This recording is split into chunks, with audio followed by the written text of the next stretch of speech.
पंचवटी निवास करते हैं। लक्ष्मण जी के 5 जिज्ञासाओं का समाधान पंचवटी में करते, जिसको राम गीता कहते हैं। फिर एक दिन शूर्पणखा आती है, दंडित हुई। शूर्पणखा खरदूषण को बहकाती है। 14,000 राक्षस आए, प्रभु ने निर्वाण दिया। शूर्पणखा लंका में जाकर रावण को उकसाती है और रावण योजना बनाकर मारीच को लेकर जानकी जी का अपहरण करता है। पुनि माया सीता कर हरणा। भगवान राम मृग को वो करके लौटते हुए सियाजू के बिना कुटिया देखकर प्राकृत लीला करते हैं। क्या जानकी को लेकर रावण भागा, जटायु ने कोशिश की, असफल। कहते हैं हमारे देश की किसी बहन बेटी की उसका अपहरण होता था तो देश के पक्षी भी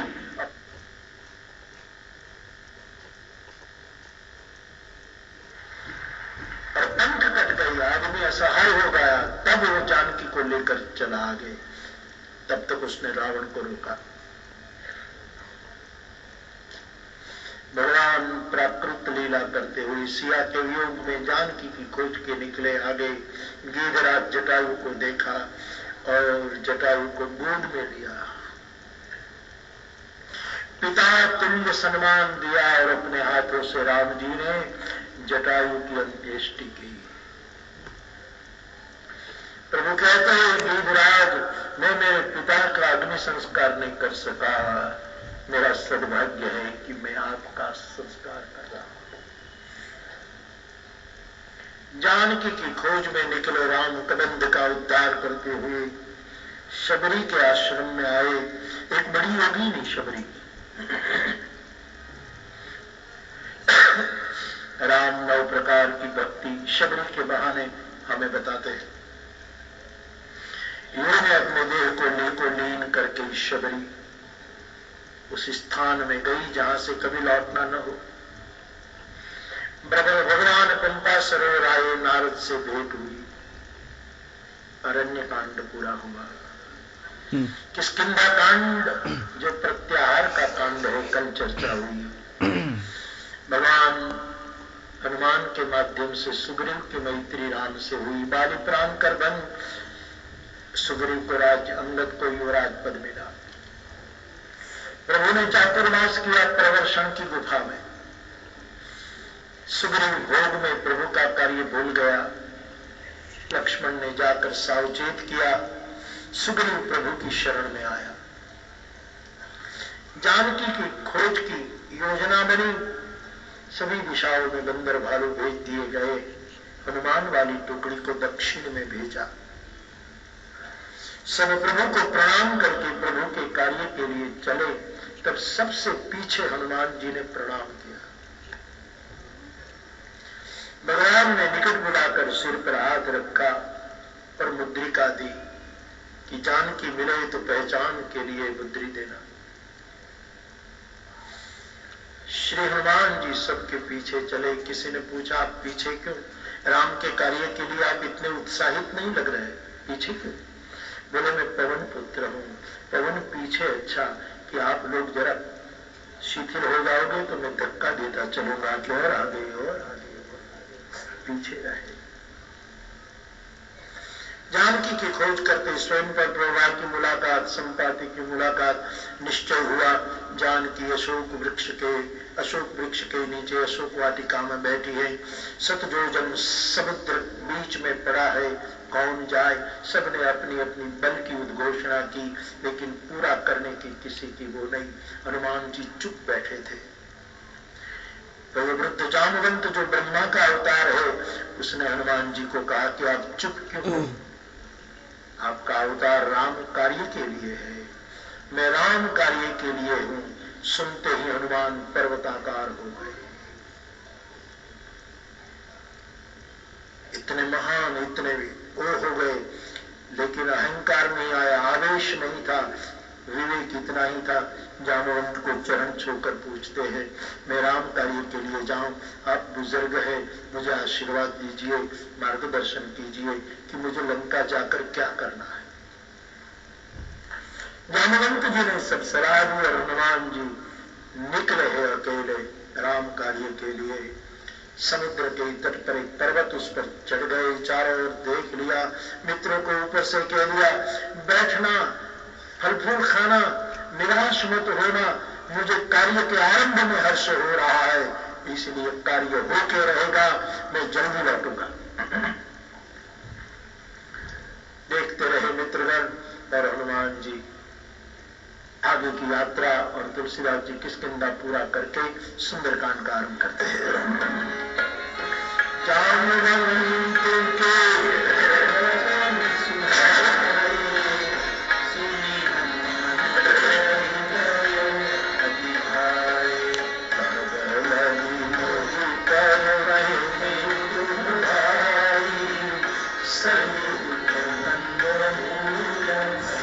हनुमान जी लंका में प्रवेश करते हैं। हर मंदिर में देखते हैं, कहीं जानकी नहीं देखी, विभीषण से भेंट होती है, विभीषण युक्ति बताता है, जानकी जी के अशोक वाटिका में गए, तरु पल्लव में छिप गए हैं, रात्रि का समय, रावण आता है, सीता जी को प्रलोभन देता है, भयभीत करने की चेष्टा जानकी की दृष्टि पाने के लिए, लेकिन असफल। सिया जो बैठी है, बहुत डर दिखा करके मुद्दत देकर कहा कि 1 महीने में मेरी बात नहीं मानी तो मैं शिरछेद कर दूंगा। राक्षसियां सीता को डरा रही है, उसी समय हनुमान जी तरु पल्लव महरहा लुकाई, सोच रहे कि क्या करूं मैं, कैसे व्यक्त हूं। संक्षेप में कह दूं ताकि आखिरी 3 सूत्रों की चर्चा करके मैं कथा को विराम दे दूं। हनुमान जी महाराज जानकी के सामने मुद्रिका फेंकते, माँ बेटे का मिलन होता है, आशीर्वाद प्राप्त किया। हनुमान जी कहते भूख लगी, फल खाने लगे, तरु तोड़ने लगे, और राक्षस आए तो उसको मारे। इतने में अक्षय कुमार आया, क्षय हुआ। रावण का बेटा इंद्रजीत आकर हनुमान जी को बांध करके लंका के राज दरबार में ले गए। रावण का वैभव और प्रभाव देखकर हनुमान जी देख रहे कि आहा क्या मिला है, लेकिन दुरुपयोग क्यों कर रहा है। और हनुमान जी तो असल में तो रावण का गुरु है, शंकर है, अपने चेले को चेताने के लिए आए। रावण और हनुमान जी की बातचीत हुई, रावण जरा वो हुआ और उसने कह दिया कि इस बंदर को मृत्यु दंड दिया जाए, और सब लोग मारने गए। इतने में विभीषण आए और कहा कि रुको, राजनीति मना करती है, दूत को मृत्यु दंड नहीं दिया जाए और दंड दिया जाए।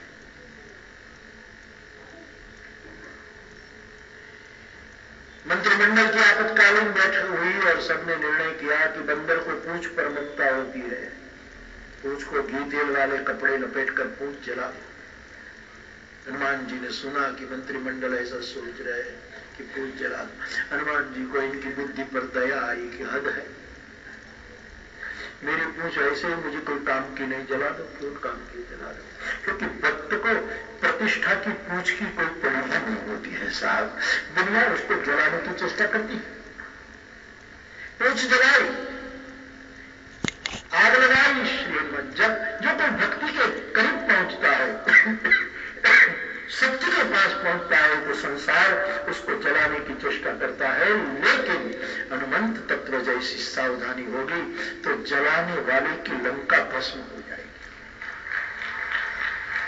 उलट पुलट लंका दहन हुआ, समुद्र में कूद पड़े हनुमान जी, स्नान किया, जैसे यज्ञ के बाद स्नान होता है वो किया, और मां के पास आकर प्रणाम किया। मां,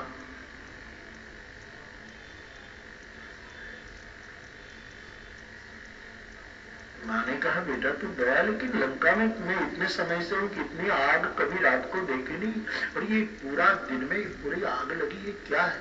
ये बोले मां बड़ी नगरी होती है, ऐसा होता ही रहता है। बोले नहीं, तूने कुछ किया? बोले मैं ना। बोले नहीं, तूने लंका जलाई। आपने जलाई? बोले आपने नहीं। तो वायु ने तेरे बाप ने जलाई? वायु उनका तो उसने जलाई नहीं। हनुमान जी ने कहा ना आपने यानी मैंने जलाई है, ना आपने जलाई है, ना मेरे बाप ने जलाई है, रावण के पाप ने जलाई है, मैंने कुछ नहीं किया। तो रावण का पाप काम गया। मां से चूड़ामणि लेकर हनुमान जी लौटे। मित्र जय जयकार करे, मधुवन के फल खाकर सुग्रीव के बाद और सब हनुमान जी को लेकर प्रभु के पास। चूड़ामणि देखते ही प्रभु की आंख भर आई। हनुमंत जल्दी बता, जानकी कहाँ है, कैसी स्थिति में? भक्ति, किसी की भक्ति खतरे में हो ना तो भगवान विकल होते हैं। इसको क्या हो रहा बता। सब बातें कही। प्रभु ने कहा अब विलंब न करे और पूरा अभियान चला। समुद्र के तट पर सब आ गए और गोस्वामी जी कहते हैं रावण के गुप्तचर विभाग ने समाचार दिए कि तपस्वी की सेना समंदर के तट पर आ चुकी है। वो बंदर सकुशल पहुंच गया है लंका को जलाकर। वो मंत्रिमंडल की फिर बैठक और विभीषण की राय ली गई। रावण विभीषण ने कहा कि बड़े भैया यदि मुझे पूछो तो अभी भी अवसर है, जानकी को लौटा दो। जब जानकी को देने की बात कही तो रावण ने चरण प्रहार किया। कथा से आप परिचित है। और विभीषण रावण का संग छोड़कर सत्य की शरण में जाता है।